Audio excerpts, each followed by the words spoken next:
कहानी की शुरुआत में हम एथन नाम के एक लड़के को देखते हैं जो अपने अपार्टमेंट में सो रहा होता है। तभी उसकी आंख एक अजीब सी आवाज से खुलती है जिसे सुनकर एथन बहुत ज्यादा घबरा जाता है और वह सीधा जाकर दरवाजे में बने एक छोटे से होल से बाहर देखने लगता है, लेकिन बाहर कोई भी नहीं होता। जिसके बाद एथन आकर टीवी ऑन कर देता है, मगर टीवी पर सिग्नल नहीं आ रहे थे और स्क्रीन पर एक इमरजेंसी वार्निंग चल रही थी। यह देखकर एथन को कुछ अजीब लगता है कि अचानक सिग्नल कैसे चले गए और यह इमरजेंसी वार्निंग क्यों आ रही है। वह यह सोच ही रहा होता है कि तभी उसे बाहर से लोगों के तेज चिल्लाने की आवाज आने लगती है। वो फौरन खिड़की की तरफ भागता है और जैसे ही वह अपनी बालकनी में पहुंचता है तो उसके होश उड़ जाते हैं। वह देखता है कि लोग यहाँ वहां भाग रहे हैं जैसे कुछ बड़ा होने जा रहा हो। एथन को कुछ समझ नहीं आ रहा होता कि यह सब क्या चल रहा है और तभी वह देखता है कि एक हेलीकॉप्टर उसके पास वाली बिल्डिंग से टकराकर क्रैश हो गया है। यह देखकर एथन के पैर तले जमीन खिसक जाती है और तभी उसकी नजर नीचे एक बच्ची पर पड़ती है जो भीड़ में शायद खो गई थी और अकेली खड़ी थी। एथन उसे देखकर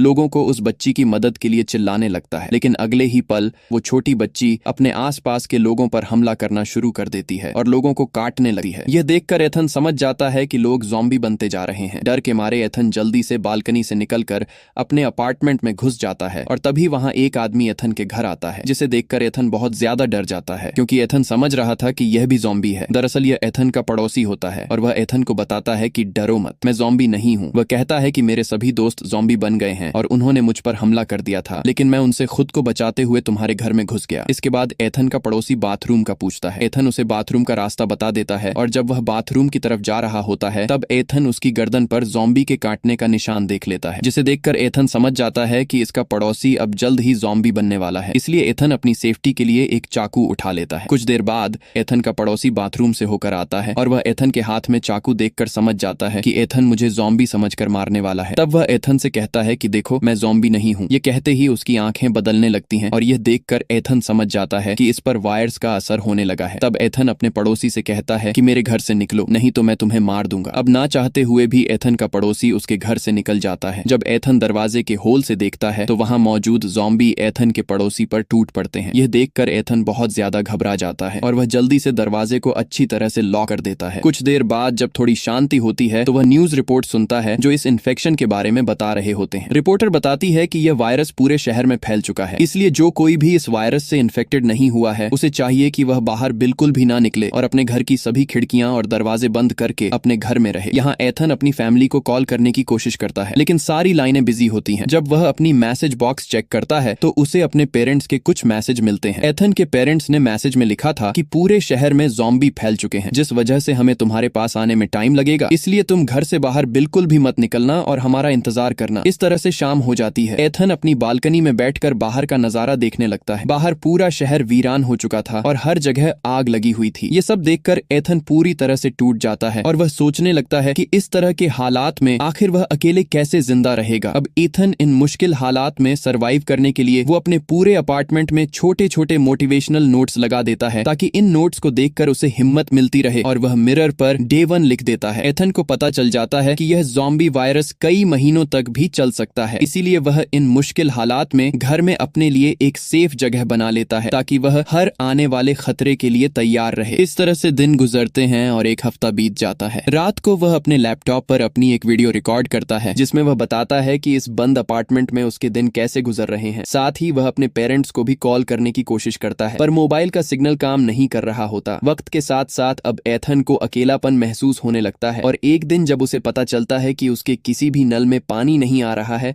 तो यह देखकर वह बहुत ज्यादा परेशान हो जाता है और ऊपर से एथन के पास खाना भी काफी कम बचा था, इसलिए वह थोड़ा सा खाना खाकर गुजारा करने लगता है। एथन झोंबियों से घिरे हुए शहर के बीच में अकेला फंसा हुआ था। उसे कुछ खबर नहीं थी कि बाहर की दुनिया में क्या चल रहा है। एक दिन एथन जब लैपटॉप में कुछ देख रहा होता है तभी उसे किसी की आहट सुनाई देती है। वो जल्दी से खुद की सेफ्टी के लिए एक बेसबॉल बैट ले लेता है और तभी हम देखते हैं कि छत में बने वेंटिलेशन के रास्ते से एक इन्फेक्टेड लड़की एथन के अपार्टमेंट में कूद जाती है। यहाँ एथन फौरन छिप जाता है और जब वह लड़की धीरे धीरे उसकी तरफ बढ़ रही होती है तब एथन मौका देखकर पीछे से उस लड़की के सिर पर अटैक कर देता है, जिससे उसकी वहीं पर मौत हो जाती है। जिसके बाद ईथन जल्दी से जाकर एक सर्फ बोर्ड से उस रास्ते को बंद कर देता है ताकि यहाँ से दूसरा कोई ज़ॉम्बी अंदर ना आ सके। इस तरह से दिन गुजरते हैं और ईथन जैसे तैसे करके जिंदा रहने की जंग लड़ रहा होता है। एक दिन जब वह अपनी एक और रिकॉर्डिंग कर रहा रहा होता है उसे अपने फोन की घंटी सुनाई देती है। वह जल्दी से फोन उठा लेता है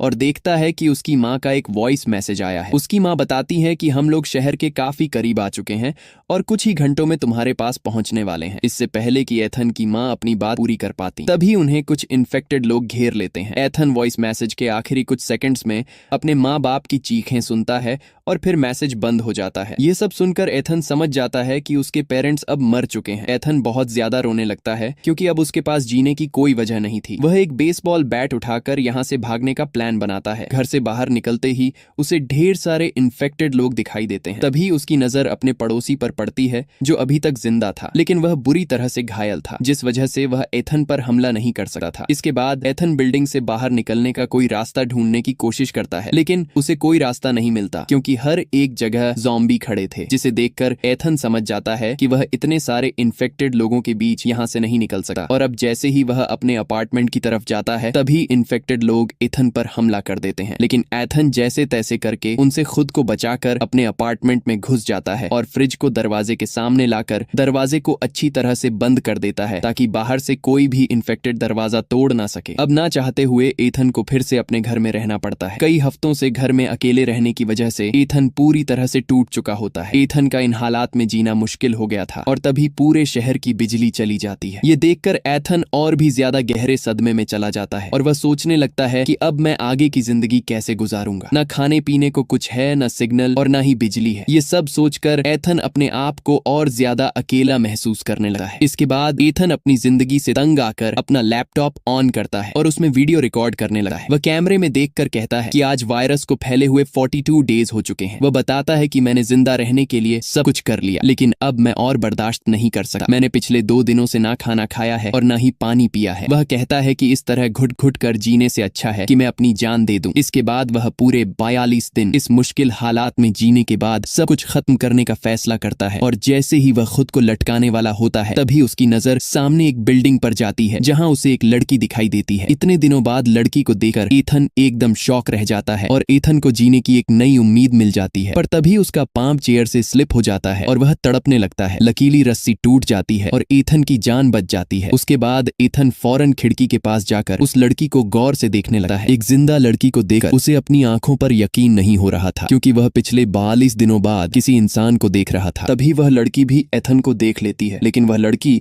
जल्दी से विंडो का पर्दा बंद कर देती है क्योंकि वह उसे ज़ॉम्बी समझने लगी। अगले दिन एथन खिड़की के पास जाता है जहां वह उस लड़की को फिर से देखता है। अब इससे पहले कि वह लड़की फिर से एथन को ज़ॉम्बी समझकर छिप जाती, एथन जल्दी से एक पेपर पर हाई लिखकर उसकी तरफ हाथ हिलाता है। यह देखकर वह लड़की समझ जाती है कि एथन कोई ज़ॉम्बी नहीं बल्कि इंसान है और वह लड़की यह देखकर काफी खुश हो जाती है। उसके बाद एथन एक पेपर के जरिए उस लड़की को अपना नाम बताता है। ये देखकर वो लड़की भी अपना नाम एमी बता देती है। एमी एथन से पूछती है कि क्या तुम्हारे पास खाने पीने को कुछ है? तब एथन उसे बताता है कि मेरे पास खाने को तो कुछ नहीं है, लेकिन पीने के लिए ढेर सारा पानी है। उसके बाद एमी देखती है कि उसके घर के दरवाजे के पास ज़ॉम्बी आ चुके हैं, जिस वजह से एमी पर्दा बंद करके जाने लगती है। लेकिन जाने से पहले एथन पेपर पर लिखकर एमी से पूछता है कि क्या कल भी हम इस तरह से बात कर सकते हैं, जिस पर एमी हाँ में जवाब देकर वहां से चली जाती है। रात को एथन को बहुत ज्यादा भूख लगती है और जब खाने को कुछ नहीं मिलता है तब एथन टूथपेस्ट खाकर गुजारा करने लगा है। कुछ देर बाद तेज बारिश शुरू हो जाती है। तब एथन बारिश का पानी स्टोर करने के लिए बाहर बर्तन रख देता है और खुद भी पूरे 42 दिनों बाद बारिश के पानी में नहाने लगता है। 42 दिनों में एथन की दाढ़ी भी काफी बढ़ चुकी थी,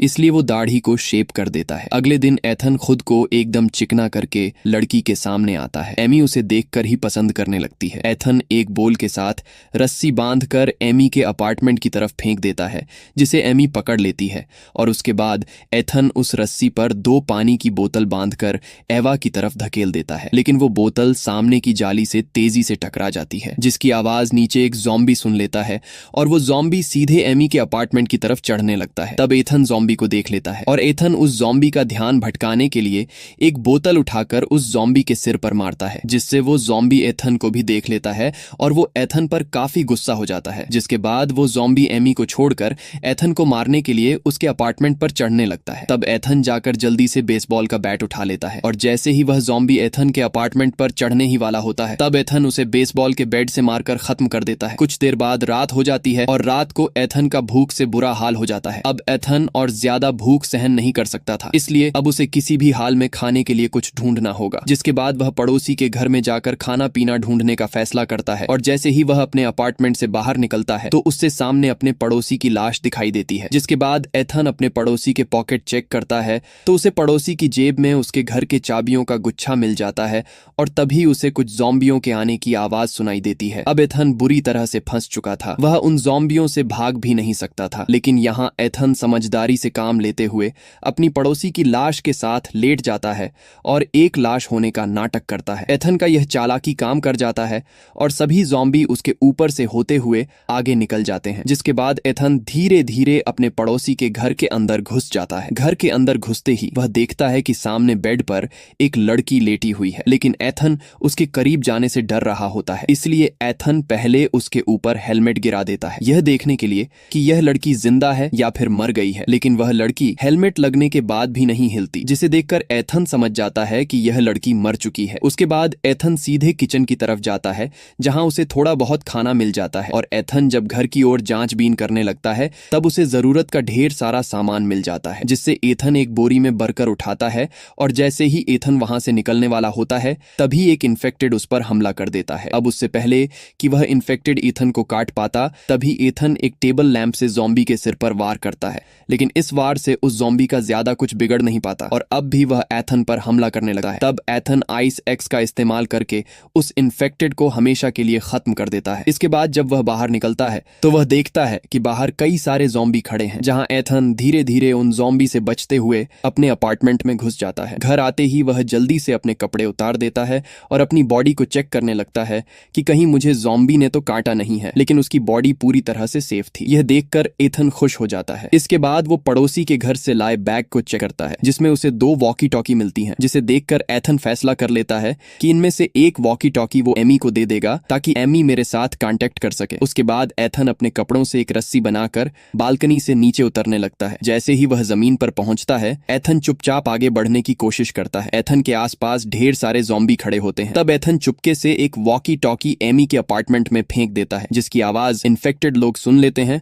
और वो इन्फेक्टेड एथन के पीछे लग जाते हैं। एथन जल्दी से एक बालकनी पर चढ़कर छिप जाता है। रात का अंधेरा होने की वजह से वह ज़ॉम्बी एथन को देख नहीं पाते और वहां से जाने लगते हैं। इसके बाद एथन वापस अपने अपार्टमेंट में आ जाता है। अगले दिन एमी वॉकी टॉकी पर एथन से बात करने लगती है। एथन अपने वॉकी टॉकी पर एमी की आवाज सुनकर काफी खुश हो जाता है। इसके बाद एथन एमी से कहता है कि मैंने पिछले 3 दिनों से कुछ भी नहीं खाया है और भूख से मेरा बुरा हाल हो रहा है। तब एमी भी उसे कहती है कि मैं भी पिछले 2 दिनों से भूखी हूँ। इसके बाद यह दोनों ढेर सारी बातें करते हैं और बातें करते करते रात हो जाती है, जिसके बाद एमी कहती है कि रात हो गई है और मैं सोने जा रही हूँ। यह कहकर वह एथन से कांटेक्ट कट कर लेती है। अब यहाँ एथन से भूख बर्दाश्त नहीं हो रही, इसलिए वह खाना ढूंढने के लिए इस बिल्डिंग को एक्सप्लोर करने का फैसला करता है। वह अपने बाथरूम के वेंटिलेशन का रास्ता खोलता है और वेंटिलेशन के रास्ते से घुसकर पड़ोसी के घर में जाने लगता है। आगे बढ़ते हुए उसे एक इन्फेक्टेड की लाश मिलती है जो शायद ऑक्सीजन की कमी से मर गया था। उसे देखकर एथन पूरी तरह से डर जाता है, लेकिन फिर वह किसी तरह हिम्मत जुटाकर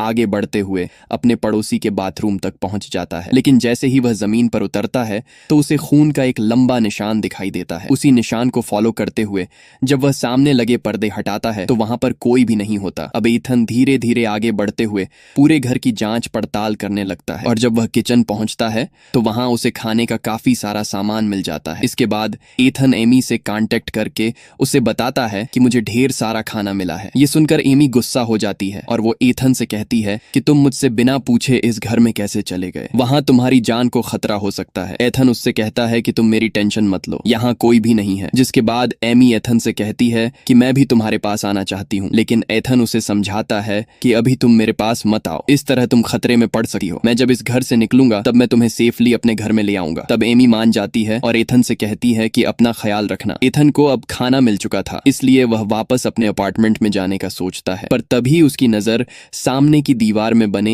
एक बड़े होल पर पड़ती है और जब वह उस सुरंग के करीब जाता है तो वहां उसे किसी के आसपास होने का एहसास होता है। एथन जैसे ही पीछे मुड़ता है तो उसके पीछे एक बूढ़ा आदमी खड़ा होता है जिसके हाथ में एक नुकीला भाला होता है। ये दोनों एक दूसरे को देखने के बाद समझ जाते हैं कि यह दोनों ज़ॉम्बी नहीं है। जिसके बाद वह बूढ़ा आदमी अपना हथियार नीचे कर लेता है और वह एथन से पूछता है कि तुम यहाँ क्या कर रहे हो, जिस पर एथन जवाब देता है कि मैं यहाँ बस खाना ढूंढने के लिए आया था। तब वह एथन से पूछता है कि तुम वॉकी टॉकी पर किससे बात कर रहे थे। यहाँ एथन झूठ बोलता है कि मैं अकेले ही खुद को मोटिवेट करने के लिए बात कर रहा था। अब यहाँ वो बूढ़ा आदमी एथन के साथ काफी अच्छे से पेश आता है और एथन से कहता है कि तुम जितना चाहो खाना ले सकते हो। यहाँ वो बूढ़ा आदमी एथन को प्लेट में खाने के लिए कुछ देता है। कई दिनों से भूखा होने की वजह से एथन भी बिना कुछ सोचे समझे उसे खाने लगता है। कुछ देर बाद वह बूढ़ा आदमी एथन से कहता है कि अलमारी से मेरे लिए एक बोतल उठा कर दो। लेकिन जैसे ही एथन बोतल उठाने के लिए मुड़ता है तभी पीछे से वह बूढ़ा आदमी बेसबॉल के बैट से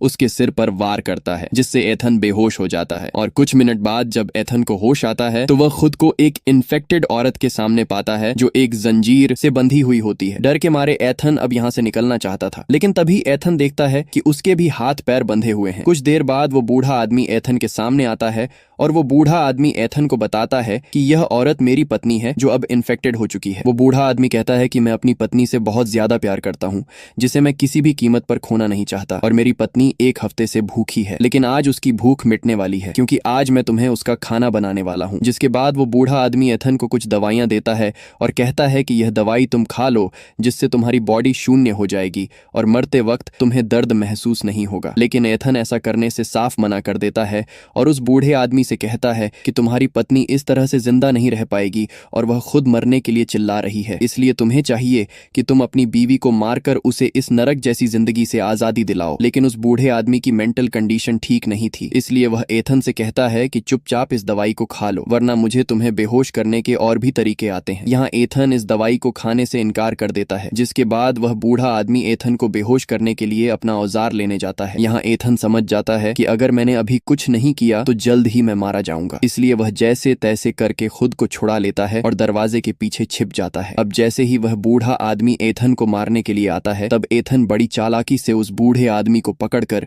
उसी की पत्नी के पास धकेल देता है, जिसके बाद उस बूढ़े आदमी की अपनी पत्नी उस पर हमला कर देती है और उसे काटने लगती है। यहाँ एथन उन दोनों को अंदर छोड़कर कमरे का दरवाजा बंद कर देता है और अपना सामान पैक करके अपने अपार्टमेंट की तरफ निकल पड़ता है। तब एमी वॉकी टॉकी के जरिए उसे बताती है कि मेरे अपार्टमेंट में इन्फेक्टेड लोग घुस चुके हैं। यह सुनकर एथन जल्दी से एमी को बचाने के लिए उसके अपार्टमेंट की तरफ जाने लगता है। एथन जब अपने अपार्टमेंट की बालकनी पर जाता है तो उसे सामने एमी दिखाई देती है। वह देखता है कि एमी बालकनी में फंस चुकी है और उसके पास अब निकलने का कोई रास्ता नहीं बचा। अब यहाँ एथन एमी को बचाने के लिए चादरों से बनी रस्सी का इस्तेमाल करके नीचे उतरने की कोशिश में नीचे गिर जाता है और तभी एक इन्फेक्टेड उस पर हमला करने के लिए उसकी तरफ दौड़ता है। अब एथन खुद को बचाने के लिए शॉटगन उठाकर उस इन्फेक्टेड को मार देता है, लेकिन गोली की आवाज बिल्डिंग में मौजूद ढेर सारे इन्फेक्टेड लोग सुन लेते हैं और वह इन्फेक्टेड एथन को मारने के लिए ऊपर बिल्डिंग से कूदने लगते हैं। अब यहाँ एथन खुद को बचाने के लिए सीधा एमी के अपार्टमेंट की तरफ दौड़ता है, जहाँ एमी भी ऊपर से उसके लिए चादरों से बनी एक रस्सी फेंकती है। एथन अब इस रस्सी के सहारे ऊपर चढ़ने लगता है, लेकिन तभी एक इन्फेक्टेड भी उस रस्सी को पकड़कर एथन के पीछे चढ़ने लगता है। अब यहाँ एथन समझदारी से काम लेते हुए एक अपार्टमेंट की बालकनी में छलांग लगाता है और जल्दी से एक चाकू की मदद से रस्सी काट देता है, जिससे वह इन्फेक्टेड काफी ऊंचाई से नीचे गिरकर मर जाता है। अब यहाँ एमी भी नीचे एथन के पास कूद जाती है और अब यह दोनों मिल चुके। एथन एमी से कहता है कि यहाँ रहना ठीक नहीं है, अगर हम यहाँ रहे तो जल्दी ही इन्फेक्टेड हमें पकड़ लेंगे। जिसके बाद यह दोनों इस जगह से निकलने के लिए आगे बढ़ते हैं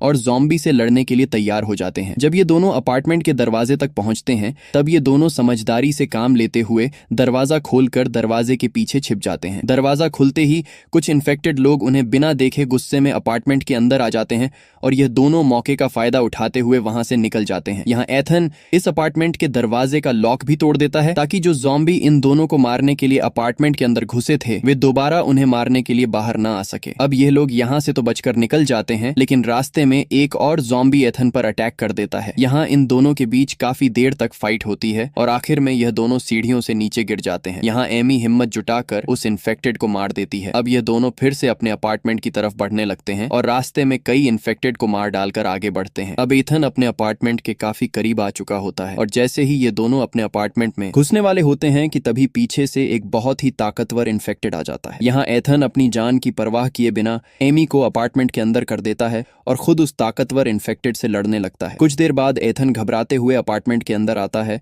और दरवाजे को लॉक करके अलमारी को दरवाजे के सामने लगा देता है ताकि इन्फेक्टेड दरवाजा ना तोड़ सके। अब यहाँ एथन एमी को खुद से दूर रहने के लिए कहता है और उसे बेसबॉल का बैट पकड़ाकर कहता है कि मुझे मार डालो क्योंकि मैं इन्फेक्टेड हो चुका हूँ। जल्द ही मैं अपने आप पर कंट्रोल खो दूंगा और मैं नहीं चाहता कि इन्फेक्टेड होने के बाद कहीं मैं तुम्हें नुकसान ना पहुंचा दूं, इसलिए तुम्हें मुझे मारना होगा। लेकिन एमी ऐसा करने से मना कर देती है क्योंकि एथन ने उसे बचाने के लिए अपनी जान खतरे में डाल दी थी। अब जब एमी एथन को मारने से मना कर देती है तब एथन बिल्डिंग से कूदकर खुद की जान लेने का फैसला करता है। यहाँ एथन एमी से कहता है कि तुम वेंटिलेशन के रास्ते से होते हुए मेरे पड़ोसी के घर चले जाना जहाँ तुम्हें ढेर सारा खाना मिलेगा। अब यहाँ कूदने से पहले एथन जब अपनी शर्ट उतारता है और अपनी बॉडी को चेक करने लगता है तब उसे अपनी बॉडी पर किसी भी तरह का काटने का निशान नजर नहीं आता, यानी कि उसको ज़ॉम्बी ने नहीं काटा था। यह देखकर उसकी खुशी का ठिकाना नहीं रहता, जिसके बाद ये दोनों एक दूसरे को गले लगाते हैं और ये दोनों अब एक साथ मिलकर तब तक इस बिल्डिंग में सरवाइव करने का फैसला करते हैं